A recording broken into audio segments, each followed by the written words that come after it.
Good morning friends. मैं engineer Dinesh. दोस्तों, आज मैं कोरा पे पढ़ रहा था। पहला ही जो वर्णन था वो एक श्रीमान राहुल गांधी जी के ऊपर था। प्रश्नकर्ता ने पूछा था किसी से कि ये राहुल जी का नाम राहुल गांधी कैसे पड़ा, राहुल कैसे पड़ा। तो बड़ा शानदार जवाब आया। तो पहले मैं आपको जवाब सुना देता हूं, फिर उस जवाब की मैंने मीमांसा की, उसको तार्किक दृष्टि से एनालाइज किया कि क्या सही जवाब है ये। जवाब क्या था कि जब राहुल जी पैदा हुए वो वर्ष 1970 में, तो उसमें इंदिरा जी प्राइम मिनिस्टर थी और बड़ा दबदबा था उस समय धीरेन्द्र ब्रह्मचारी का और चंद्रा स्वामी का। तो उत्तर में लिखा गया था कि इंदिरा जी ने अप्रोच किया धीरेन्द्र ब्रह्मचारी को कि इस नवजात शिशु का नामकरण क्या किया जाए।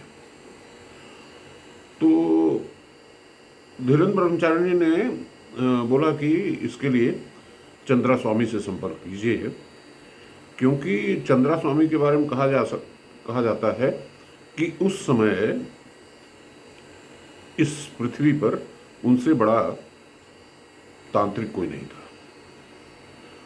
तो जब चंद्रा स्वामी के पास मसला पहुंचा तो उन्होंने जब देखा टाइम और डेट, ग्रहों की चाल देखी, तो उन्होंने कहा कि ये लड़का तो पार्टी के लिए राहु काल साबित होगा और पार्टी को गर्क में पहुंचा देगा।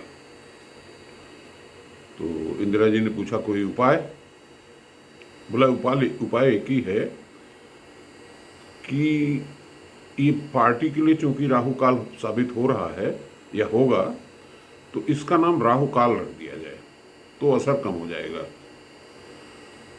तो बताते हैं कि का उसमें से हटा दिया गया, यानी कि राहु काल से का माइनस कर दिया गया, और तो लेकिन असर तो बहुत कम नहीं हो सका, बल्कि का वाकई माइनस हो गया, यानी कि इन्होंने कांग्रेस को ही माइनस कर दिया।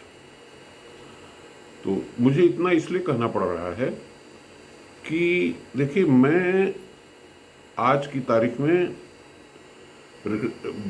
72 साल की उम्र में मैं एम्प्लॉयमेंट क्रिएट करने पे काम कर रहा हूँ कि रोजगार कैसे पैदा किए जाए। और इस मिथक से मैं आप लोगों को निकालना चाहता हूँ कि सरकारी नौकरियां ही रोजगार हैं।